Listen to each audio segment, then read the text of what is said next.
Welcome to Orthodox Christian Theology. Now, maybe we got wrong the big foot on the wrong foot. I'm Craig Trulia, and I'm a apologist and a part-time historian of church history. And today, for those who are not aware, is Forgiveness Sunday in the Orthodox tradition. We always have this before Lent, and our custom is to say, "Forgive me, a sinner," and we respond to that person. God forgives, I forgive. And it's such a good lesson because the reality is we often don't forgive. And we are Christians and we are supposed to be practitioners of the religion of forgiveness. There's all sorts of religions out there that teach morality, that teach pure moral purity, but really, no religion teaches forgiveness other than Christianity. It's something very special about our religion. And so, the topic of this quick show I'm doing, I just got back from the Conference of Father Peter, which hopefully soon I'll be doing something on the minutes of the Eighth Ecumenical Council. I finished reading those. This is about demand better from Christian apologetics. This is something that I've kind of talked about for years, but never did a whole episode on. And I've become increasingly convinced that we need to be mindful of what these debates and even defenses of the faith come across to people throughout the world. Because I'm starting to find people in other continents, like in Cambodia, whole the country, they're following popular apologetics. Me, Roman Catholics, Protestants, they're following all the people. And they're from a country which is even Christian. And so when we fail to act as Christians, this has an effect on those people. It has an effect even on our own when people say, well, what's the point of this? And they may apostatize. So it can prevent conversions and it creates apostasies. And so then we could do two things with this. We could either reform ourselves morally and be mindful of how we convey ourselves, and this includes me, or we could essentially just give up on trying to defend the truth because that could be offensive and create conflict and never correct anyone. Now, being that the Lord himself never does point two is a non-starter. But because that's a non-starter, that doesn't mean that justifies all sorts of immature, unchristian, and unkind behavior. Now, and we have Alvin Rule, demand better. Apparently, I stole it from someone, whatever. I definitely didn't invent any word in the English language. But so that being said, we need to be mindful of how we defend the faith. Because let me speak for myself. I can't speak for anyone else. I do have a missionary focus. I want people to convert to Orthodoxy. My specialty isn't, let's say, speaking to the atheist, because the fact of the matter is, I just find atheism so indefensible that I just don't understand, like, how to even really, I don't know, make it interesting where I'm even that concerned about it, right? Here's a random book, right? It has pages, they're in order by number, it's got words, they came up with words. You know, the words are readable, it's not just all random, it's got a nice nifty cover. One cell in my body, one bacteria is really billions of times more complicated than this book. But I would never walk across this book and think it randomly put itself into form, right? It just, you can never take someone seriously that would say that. And so hence atheism is a non-starter. I just don't see how anyone could really justify it. You have to get to there's a God. And then I suppose there'd be good arguments between deism and theism that could be had. But it's the fact that we don't see that is because the issue is moral ultimately, right? People are atheists because they know there's a God, and morally that there's a call to reform, an inward call for reform. And so I think that really when we're attacking intellectual arguments, you're kind of missing what's important, which is going for people's hearts. So I was at the conference in Alabama on the Eighth Ecumenical Council. I gave one of the talks there. And the legate for the Serbian bishop spoke to me afterwards. And he really liked my presentation. He's like, but he said, do you have material that's more pastoral? And I was honest, said, no. He said, I really do history. It's really not, it's focused at the mind and not the heart. And I said, the heart's more effective. And then I recommended to him a video I've done with Reader Paul Trinka and asked him to follow up with Reader Paul concerning the issue of paedocommunion. Because the issue of paedocommunion is much more relevant to the family and has to do with the salvation of one's children. It actually pertains to the heart, and I think is much more convincing. But I am not a pastor of a church. I'm no priest. And my real gift, if there's any, and it doesn't mean I am the most gifted, I mean, it's the only thing I have any sort of skills, which I do halfway decently, is history. And so my way of evangelizing is, generally speaking, a more higher level history, but not quite the PhD level, but not quite even what you get in a regular seminary class. I try to get a little bit above that and make that available to the public, whether perfectly, imperfectly. That's what I set out to do. That being said, I make all sorts of mistakes because I'm not God. And so that's why I'm very transparent. When I make a mistake, I correct the record. I say so in video. I'll pin comments and things to that effect. I will even remove a video if the whole thing's just not helpful, or truncate parts of it if there's something wrong. Like with my video I did with about Christian Wagner, I removed the part which was me taking for granted that a scholar did his work right, and I removed it because the scholar's wrong. And so that being said, I have to hold myself to the standard. I can't just appeal to a scholar if I'm proven wrong. I have to admit I'm wrong, and the source I was using is wrong, and take it from there. So that being said, because that's what I seek to do with apologetics, I have to expect, well, what's the point of apologetics? The point of apologetics is to make a defense of the Christian faith, or in the Orthodox, we believe we are the only true Christian faith. Everything else is a heresy of some sort.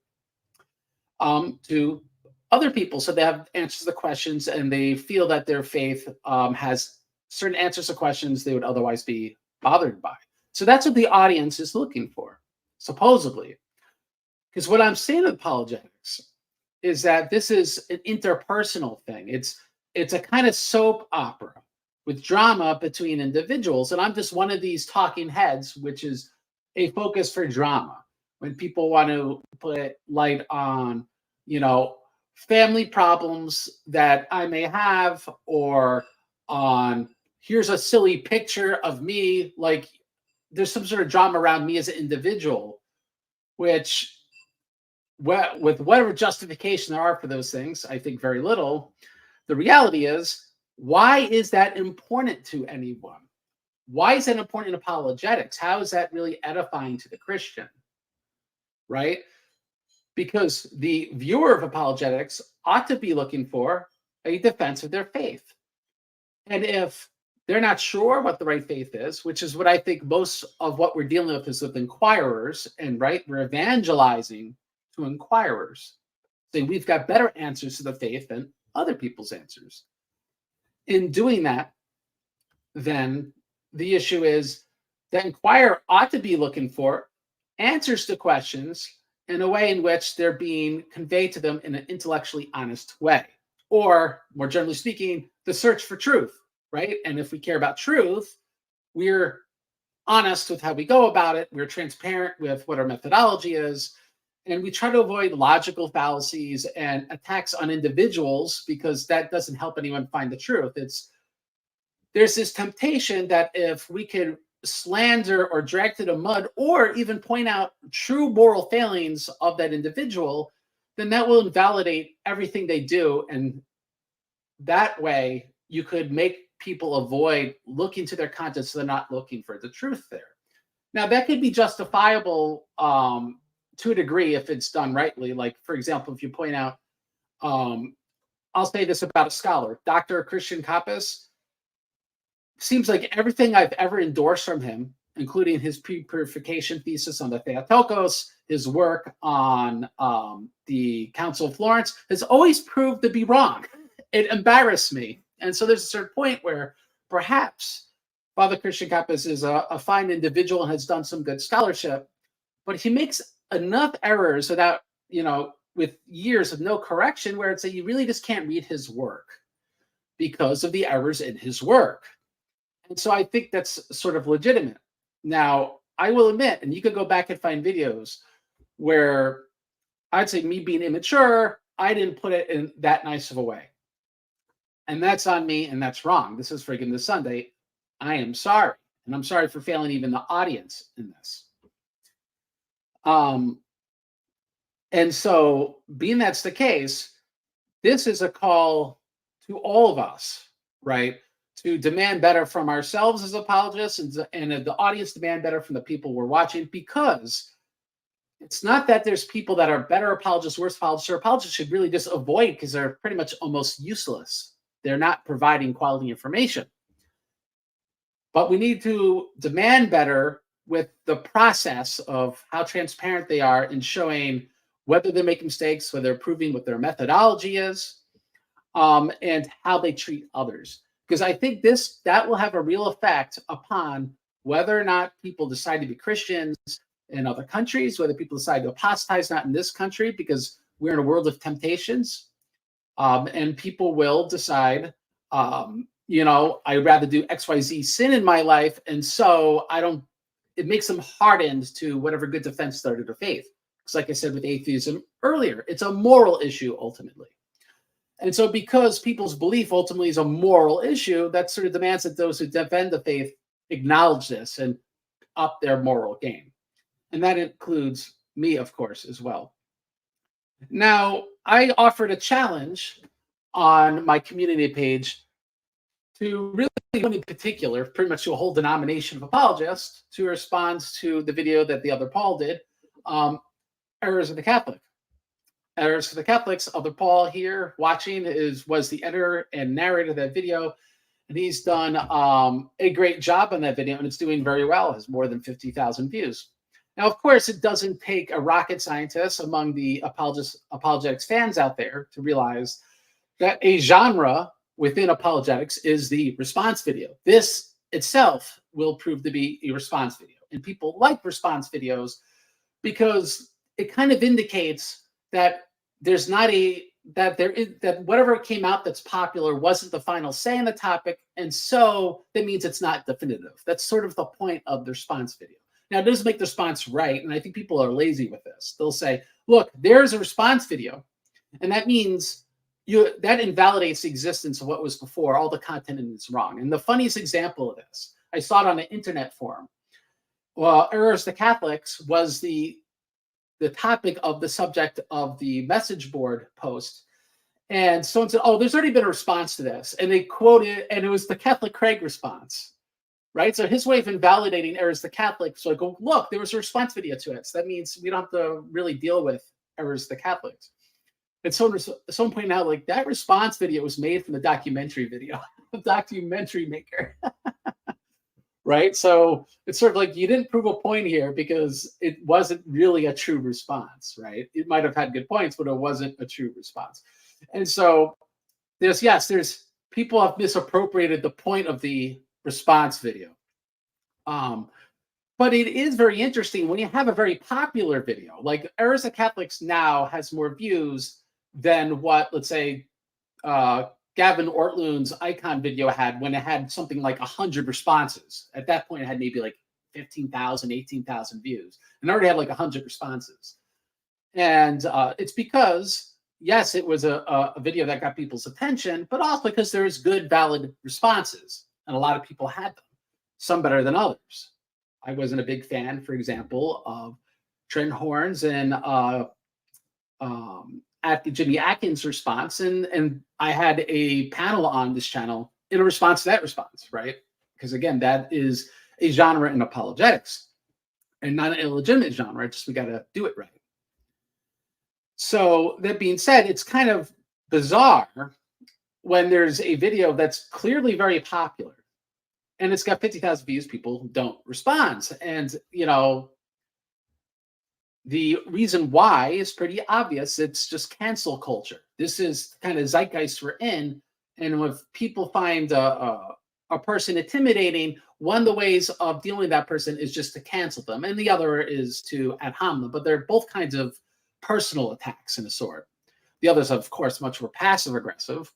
And so it's essentially, here's this video, where's this good response to it? And I'm yet to see one. And we're going to now go over one of these responses. And Alan Rule, you know what? I would be honored if you respond to Errors of the Catholics. But it will take you time, Alan. And the reason why, it's not because you agree with every interpretation, but you're honest and smart enough to realize what I'm quoting, if you file the citations, is actually there. And the context that I'm presenting it's not illegitimate. So you would actually have to go through the weeds quite a bit to deal with it. And so when people say, oh, Vigilia's been responded to 1,000 times, this been responded to, like, that's not response. You have to deal with the actual content. Yes, there's been responses to all sorts of random things, but that's not a response to this particular video. It's just like Dr. Orlu made a video. None of the quotes he presented were anywhere close to new. Not even the first time, like, there was one Protestant source with almost, I think, in fact, all of them in it. I mean, it's just been the same thing over and over. But it lists a lot of responses because it was popular, right? And people demanded, well, what's your response to this popular thing? So it's very telling. Errors of Catholics hasn't had a response, but I already anticipated this. I've been saying this for a long time, even before it was finally produced, because the other poll, I knew what we were making was very good and it wouldn't have an easy response, right? That is the reason for it. It's not because it wouldn't be popular. What we're going to see is, and I don't mean this to be mean, but an inadequate response video, the first one really made to it. The others are kind of just clips, but at least, like, I'd say some sort of attempt at it.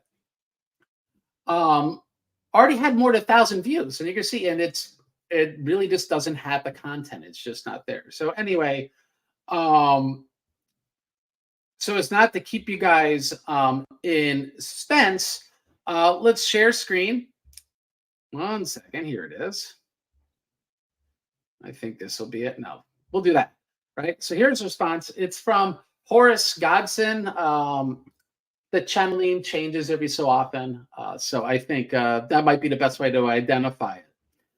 And so let's watch a bit of the response. And I just want to point out, like, what we see in it and why we need to demand better from apologetics. And so let's go. So Craig Truglia just made another post quoting about errors of the Catholics, and this time he actually makes mention of me by name, ridiculing my video where I make reference to Sozeman Book 3, Chapter 8, where he talks about... Now, I will point out with the ridicule, he might be right and have a point here.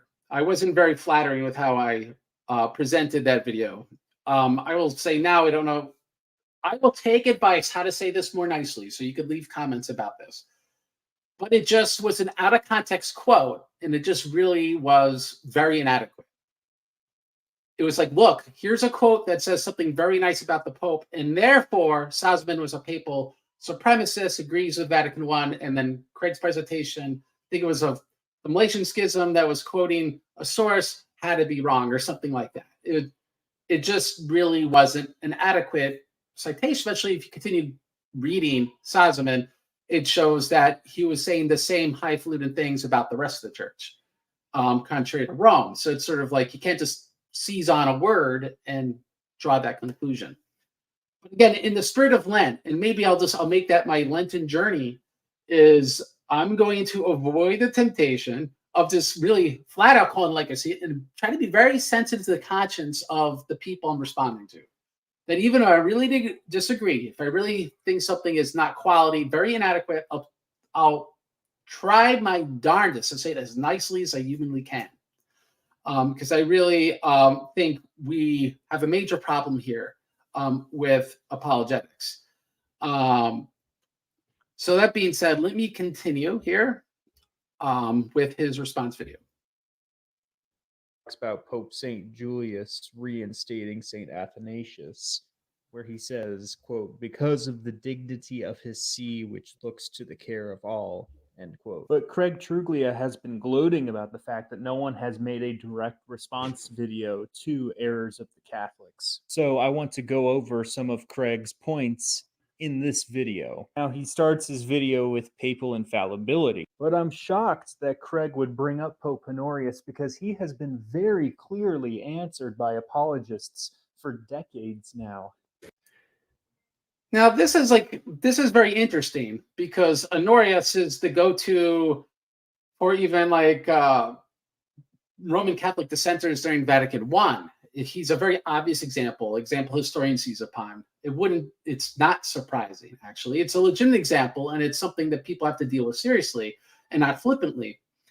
But that being said, it's a sort of, people have already responded to Honorius 1,000 times or Vigilius 1,000 times. It's a sort of dismissive way of framing the issue so as to invalidate any points made about it. Okay, but again, other than the dismissive tone, you have to bring actual content or real proof to justify that dismissiveness.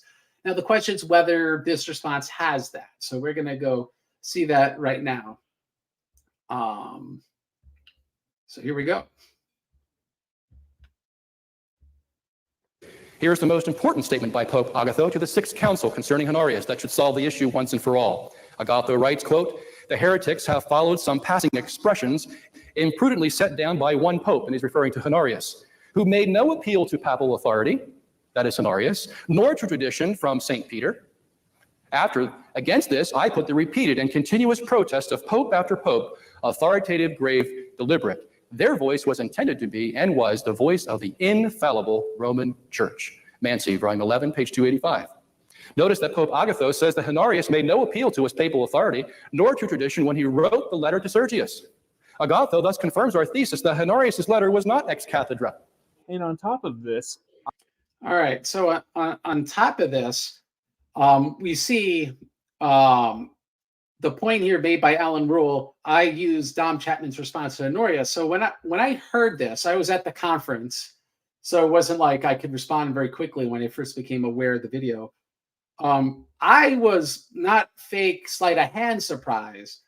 I was very surprised it was used because I thought for a second, like, where have I heard this before? Because that's not in Agatho's letter. I've read both translations of Agatho's letter that are common. One from, I think it's Cambridge University Press. It's fairly recent, like last year. And the other, which also is truncated from Henry Percival, which is the open source on New Advent, right? And so something like we just heard in the video would have jumped out at you if it was really there. So I already automatically knew, because I've read the letter, that what was quoted is certainly not in Mansi volume 11 quoting the council. It would be impossible because I know it's not in the letter. But there was more than that. I actually remembered, wait a second, I'm pretty sure that I remember seeing that citation in a quote mine, which is why we have to avoid quote mines. And someone posted to me saying, well, what's the deal with this citation? And I said, if that really were in the council, that would be very interesting because it would be very highly problematic. Let me look into it. And I remember looking into it and finding it was a quotation from a Roman Catholic apologist in 1907 from an apologist named Dom Chapman. And so here's the exact quote, which I put into Google, and you can find it here in the Dublin Review in 1907. Hopefully it's showing well on StreamYard. But you can see he starts here. He said, it should be noticed, says Chapman, how St. Agatho insists again and again on continued appeals made by his predecessors. It is as much as to say, right? So this is already very polemical, right? He's saying, here's what he really said. He appeals to his predecessors. And now he goes, it is as much as say. So this is the interpretation that Chapman gives. The heretics have followed some passing expressions imprudently set down by one pope who made no appeal to papal authority nor to a tradition from St. Peter. Against this, I put the continuous protest of pope after pope, authoritative, grave, deliberate. Their voice was intended to be and was the voice of the infallible Roman Church. All right, so we see that quote there, but it's literally Chapman's interpretation of the letter. And so that's not a proof of itself. That's saying, look, there's an opinion, and I agree with Chapman's opinion, and therefore, because I agree with Chapman's opinion, that invalidates Craig, right? But that's not a real response. You have to demonstrate from the actual letter that this letter addresses Honorius specifically, and that invalidates the whole point that I was drawing from Honorius, right? If you respond in errors the Catholics. And so, though that is Horace Godson's response now, because I've corrected him, he doesn't acknowledge it because I nicely corrected him. He's now sticky, yes, but I stick by what I said. The actual video just presents it as this is what Agathos said. And so unless this is truncated, it's going to confuse a lot of people, because you can't just keep a false quote that long and then say, look, that proves it because it was actually said by Agatho, because that's the real point in this response. Now, gloating might be an accurate term, and I shouldn't do that, but yes, I have gloated in the past on this because I know there's not a good response to this. When people are quoting Roman polemicists from 120 years ago as the words of someone 1,400 years ago, it shows you how much they got to dig, and there's really not great responses to it. Doesn't mean there can't be a response. That's not the point I'm making. There's not good responses.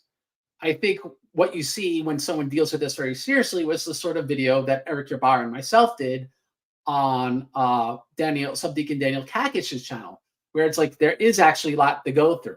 It's not like, I'm so surprised, how could someone think this? No, there is actually a lot to go through. And so, and just so Alan knows, absolutely not. Chapman did not claim it was an Agatho quote. He posed the words as his own. And just to scroll up, Alan, he says it. It is as much to say, right? It is as much as to say. He's just saying this is how he interprets the point of Agatho's letter. So these words are really even Chapman's words, his interpretation. All right. So we have that there. And so I'm going to stop sharing this, and I will go back to the response video, because again, finally, after 50,000 views, there's been a real attempt to actually respond to at least some of the points, but it just doesn't really work out, because again, it's because Errors of Catholics is a good video. That's why it has so many views. It actually accomplished something.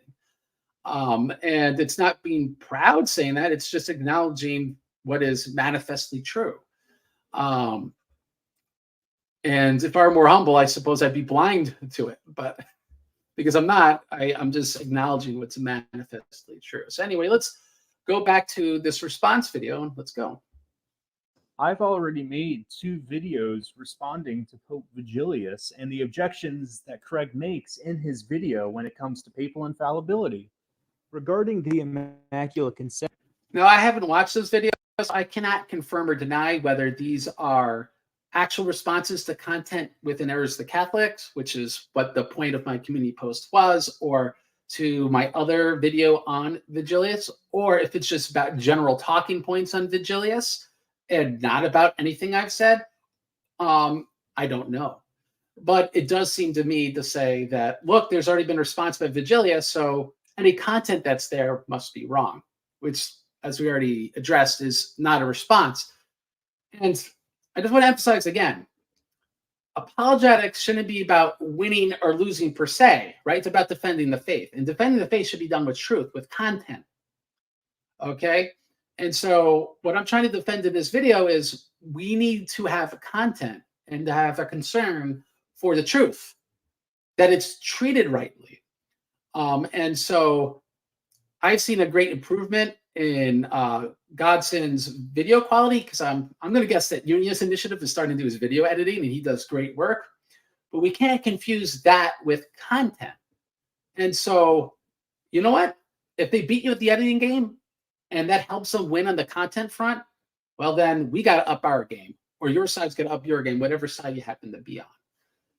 But that's not an excuse or a replacement for bad content or inadequate inadequate content. We have to take pride to our content. We have to demand more from apologetics.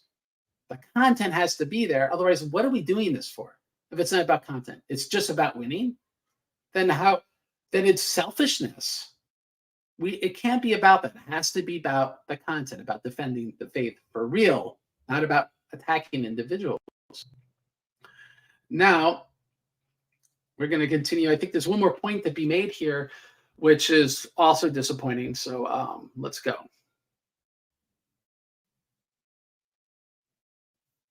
Exception, Craig Truglia has admitted that the sources that he used in the video Errors of the Catholics don't contradict the Immaculate Conception. As Craig said, all right, this also very much surprised me, and not fake apologetic surprise, but real surprise. And the reason why is this article was written in 2019. It was before I came to grips with the fact that Dr. and Father Christian Kopp's Marian theses are wrong. So it's essentially my immature thoughts on the matter. But it's actually transparently so, because throughout the article, it makes apologies for it. So like, for example, look how qualified this statement is within this article. I say, so I speculate, perhaps the difference ultimately is an emphasis. Roman Catholics may find some of the writings of the saints here scandalous, yet I maintain they are not necessarily incongruous with the Immaculate Conception.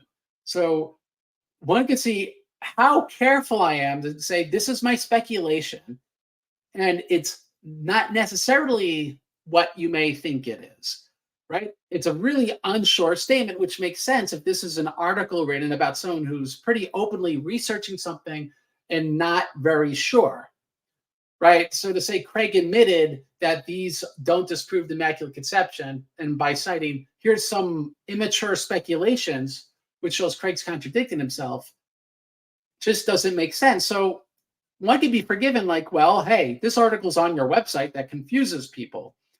And I could see that. And the reason is that I even keep such videos up, same with videos, but articles up, is because I want to be transparent about when I make mistakes, how my thought has developed. It's sort of like an open source erratum of sorts, right? So I can't blame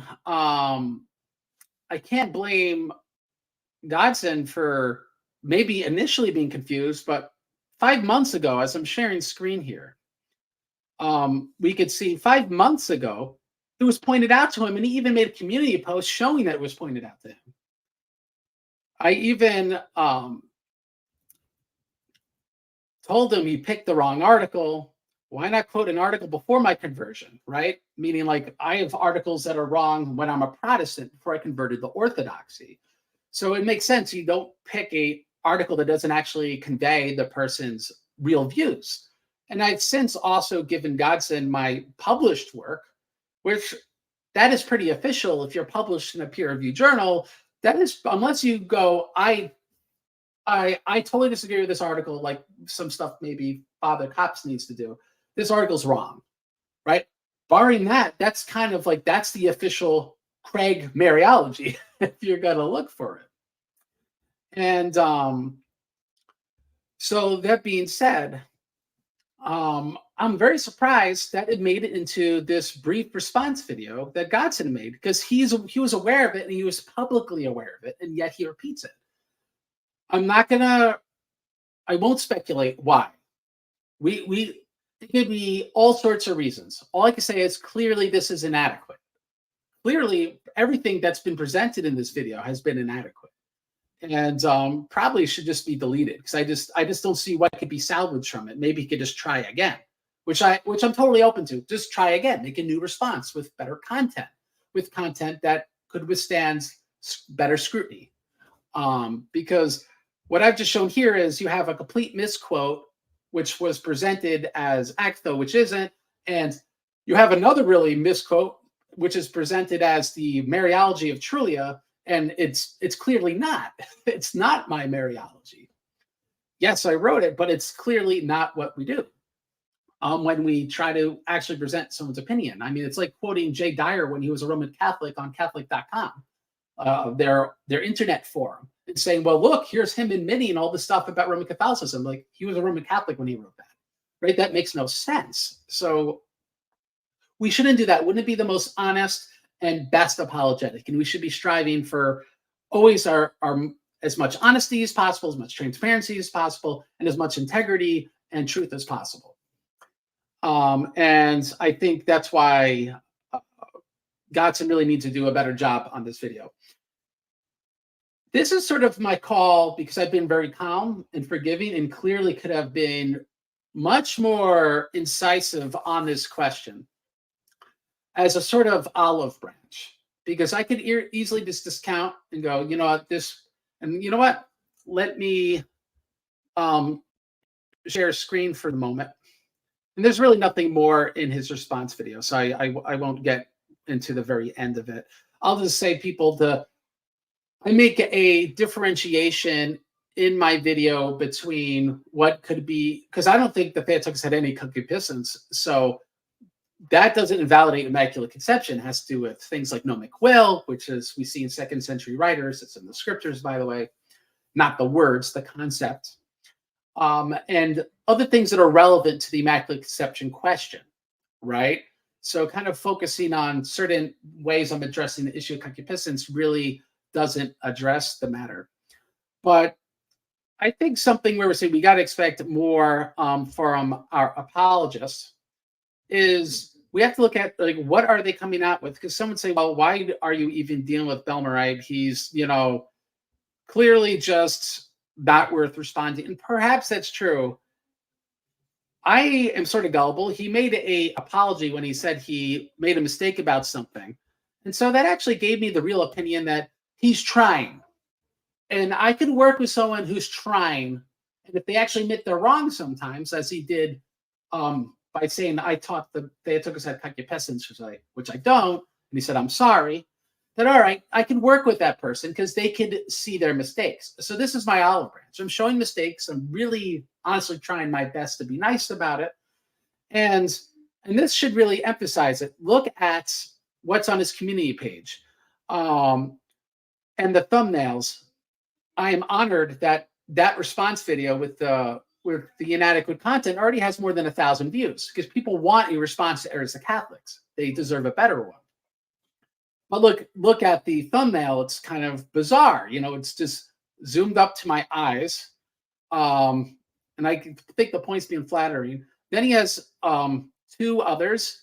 So we have, all right, that's 3. Now I'm already 50% here. Then I'm back where about the holy fire. And again, it's just the point is to ostracize me.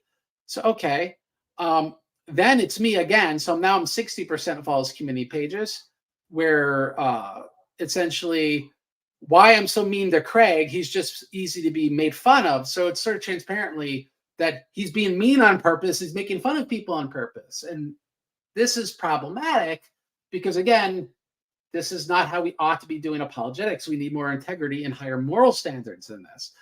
All right. Then we got this picture where take a frozen screenshot where my eyes look real red and just focus on that. And all right, finally someone else. Good for you. And it looks like I'm out of the picture for a tiny bit, which is nice. So we could see there's definitely this focus here. And so why do I bring this up? It's to show I'm being awfully nice with someone who's clearly has an axe to grind with me and is really not being very professional about it. So this is the olive branch. The olive branch is not don't talk about me, hurt my feelings, right? Obviously, I'd be more excited if my feelings were very hurt. The olive branch is, I think you, Horace, could do much better than this. I think you want to do better than this. And so hopefully by me being peaceful to this, by respond to you with in a way kinder way than the response I would have got from you, that this may inspire you to do better. Because I think you could. And I think you may never be, in my humble opinion, a great apologist in any way, but you could be doing better work than you're doing now. And we're all works in progress. I'm most definitely a work in progress. And so this is really showing that I'm really trying to do this in a fair and nice way. All right. And so we have some questions here, and we'll go over them and then we'll call it a day.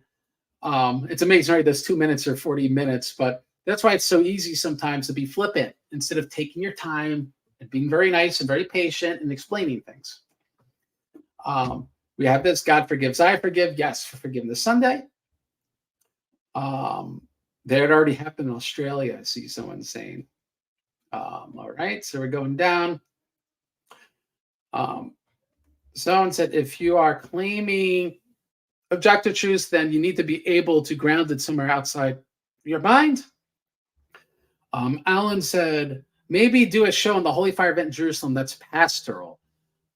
Again, I'm not a pastor, so like that's another thing in apologetics where, like, let's say whether it's the fate of the unbaptized or whatever, where people use being pastoral as a polemical axe to grind. And it's like, this is apologetics. It's not about necessarily being pastoral if it's more historically or strictly doctrinally focused. You know, when it comes to Holy Fire, I don't really have a strong opinion on it because really for pastoral reasons, I just don't see who it benefits to either endorse or to come hard against it. Miracles are possible. And if it's a real miracle, it should withstand scrutiny. And if it doesn't withstand scrutiny, then we shouldn't be too concerned about it. That's my opinion. As for the resurrection, it does withstand scrutiny, but not materialistic, historical scrutiny the way I think guys like Strobel and those sort of apologetics. The resurrection is true because I know, because I've experienced God's forgiveness. I know when I commune. All right. I know by experience. It's not something where I could take a time machine and prove it to you. Right. That's a difference. Now I can say, yes, there's sources on it. And yes, those sources are reliable, as in we know they're from around the era and stuff. I could say that. But does it prove that people in this early religious sect that all agreed upon it are correct? Because we could get early sources and other stuff about things that are incorrect.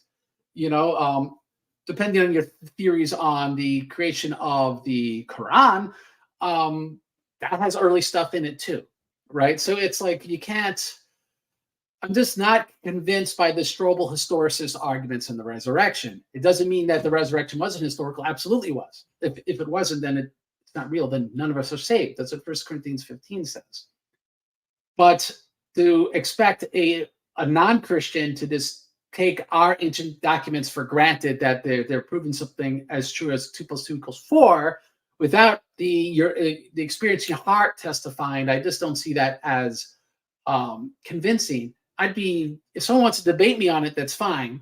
I'm not sure how quick I would jump on it, but it's just that's never been something convincing to me. That's not why I'm a Christian. All right, so we're going down the list a little bit.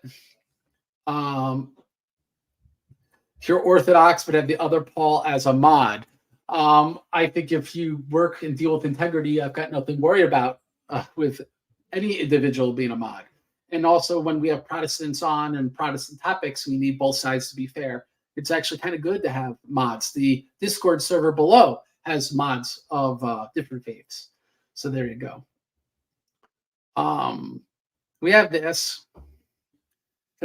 I thought Wagner, Pinetep, and others were going to do a panel video responding to errors the Catholic never materialized. And yet Eric Ybarra is supposed to be part of it.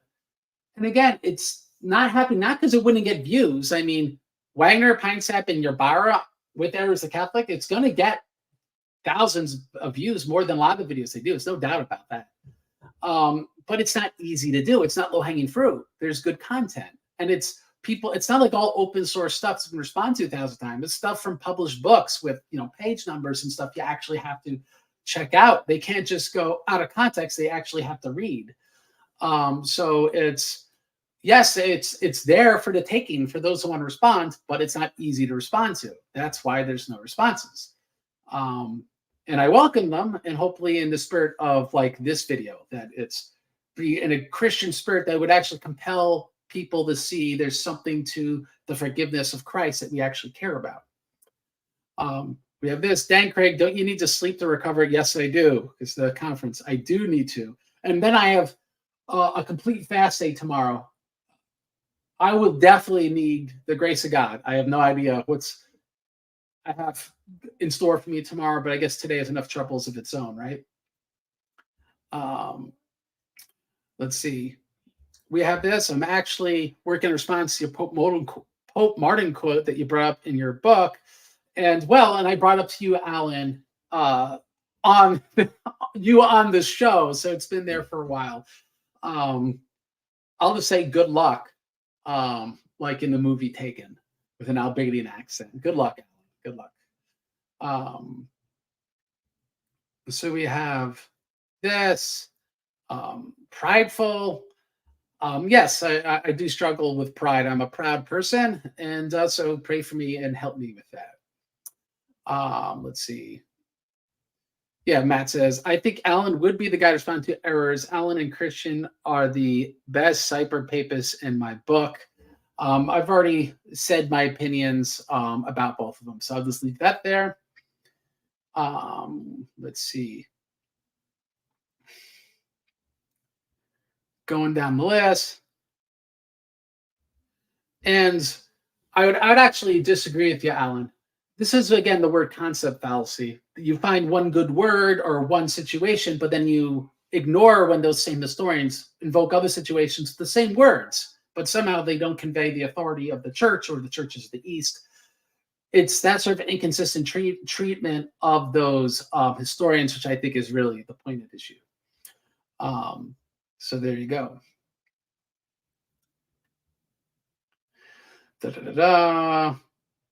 Yep, I would have to agree with this. Catholic Craig is the best Roman apologist. So there you go. He definitely is. I think he's put up the best arguments. They could have stole some of his arguments. They should have used that. Let's see. I did the exact same with Craig. Still got that stream up with silly claims about Jerusalem and Nicaea too. Well, then you got to edit that out. But here's where I'll cut the other Paul some slack. The other Paul actually went on a 2-week hiatus. He went to a journey in the wilderness to atone for his sins of that mistake. So I'll give some forgiveness on that. And it's interesting. A lot of the same stuff comes up in the 8th Council, by the way, when it talks about those same legates, because the problems. And yes, in a sense, we got to be in apologetics. We're each other's peer review, right? Which is why we also have to be respectful and we have to admit our mistakes, and then we have to go make better arguments, right? That's how we advance the dialogue and improve the information landscape. And that's why there's no place for saying, oh, by the way, did you hear this guy's a real creep? Or and emailing scholars like, oh, look at this thing. He's a critical view. I wouldn't talk to him if I were you. How does this advance the dialogue? How does this improve the landscape for our discussions? It doesn't. And so this really then lays bare, what are we doing with politics? Are we really trying to explain things, or are we trying to destroy people? And use that as a tactic to avoid discussion. And I think those who use that as a tactic, I think pretty clearly either find that person really reprehensible or despicable, which is possible, or got to avoid this person, or they just don't have a good response. And when it comes to me, I will leave it to you, the audience, to decide what you really think the answer to that question is. Let's see. We have... You wrote this BS when you were a kid, therefore you're wrong. Yeah, it's like, yeah, I forget. There's even rock songs about this. You made a tweet back in 2009. The whole society has changed in 2009. Now you should lose your job. That doesn't make sense. The society has to stop that. The society has to stop doing that. Let's see. We see this. My suggestion is that instead of just engaging in these intra-Christian debates, all we need to spend our time on apologetics against Islam. It's a great heresy that requires attention, and I agree. We just have to go with ultimately where God has gifted us, where our interests lie. And I've kind of felt comfortable with that at this point. That's why I do what I do. It's like, obviously, it's my interest lies. It's obviously been useful and it's getting published. It meets some sort of academic rigor. And so that's why I focus where I focus. Let's see, we have stuff on Islam, and I think that's everything. And then we got John, who's probably my favorite apologist more than me, believe it or not. John Collarfi is absolutely the best. And he says, an apologist tries to destroy the other guys like a doctor thinks his job is to kill the patient. Thank you, John. Well said. And John is a guy who absolutely thinks that what I believe will send me to hell. And he realizes dealing with this person on a level with integrity and with honesty and with back and forth is more likely to help him than to try to personally destroy him, right? It's a much more mature way of dealing with the question. And we have the other Paul, absolute banger, John Collarfi. So anyway, let me ask you this, guys. If this has blessed you, why not bless someone else? You could make a donation to Churches Cambodia and orthodoxchristiantheology.com/donate. Seriously need donations. This is tax season, and there's really a lot of things approving. I'd like to take some ministries, not make them where I'm paying them out of my own pocket, and make it where I give you the opportunity to pay for them so I could also focus on other things as well. It's a growing mission. I'm seeing growing success there. I want for your sake to be part of it. I would also really appreciate prayers. There is some talks of perhaps something tremendous happening. I mean, like as in where there's people that are willing to put hundreds of thousands, maybe even $1 million to something major. And that needs prayer. And this would be, if you're wondering, the opening of a school and community center in the neighborhood of the church. So that way it would be all connected to St. George's, and to convert the whole neighborhood so it becomes an Orthodox community within Cambodia. So that's kind of the plan. It's a big dream. Don't know if it'll come to fruition, but there's some initial talks about that, and prayers would be very much appreciated. It's actually one of those things, and I need you to pray for me, where it'd be much easier for me if it doesn't materialize. Because then that would call for a tremendous sacrifice for myself. So I appreciate your prayers. I also call to people to answer the call to be a missionary, whether Cambodia or wherever else. We already have one person who's very seriously considering go to Cambodia, may be there soon. So you're that young age group, you're in your 20s, take a year off, go get a job teaching English second language. That way you can pay your bills. And then the evenings, you could do missionary work in Cambodia. On the weekends, you could do missionary work. You can make a real difference. You could be the St. Patrick of that country or other country. Very, very important work. Very, very important that we put our faith into practice. And this is something we got to really reflect heavily upon during Lent. Also, of course, I'll plug my book, The Rise and Fall of the Papacy. I have found one potential error now that I've read the minutes of the Eighth Council, because those weren't translated. And so I was working upon excerpts from articles and books on the Eighth Council, that it is possible, I have to reflect more, reread my sources, that the Council 879 didn't give the entirety of the minutes when giving the attendees the opportunity to sign. That is possible. It's a point that I make in this book, but it might not actually be true now that I have a better translation and more complete translation of that council. So as I become aware of errors, even if they're kind of minor and even like, well, why is it even important? I will, of course, talk about them and correct them. I'm not sure how soon a second edition of this is coming out because how busy I am. Probably be years. But it's something I also have found in the Eighth Council a lot on ecumenicity, which will surprise people. And it really doubles down what we see in Nicaea too, a very clear definition of ecumenicity. So way more to talk about there that I'd like to talk about. And definitely check out uncutmountainpress.com, where the Eighth Council is now translated and available for purchase. I'd also ask that you please pray for me for the documentary that's being made on the issue of icons. I really think this is going to be tremendous. It's being done totally for free from the documentary filmmaker. I don't have to ask you, the audience, for anything. You can focus on the Cambodian mission, which would be great. And I've heard, I'm not sure, I didn't watch the debate, but Dr. Ortlund and a Orthodox priest had a debate. Apparently this icon stuff came up yet again. And I feel that this documentary, for many reasons, is going to put all that to rest and really advance this to a whole other level.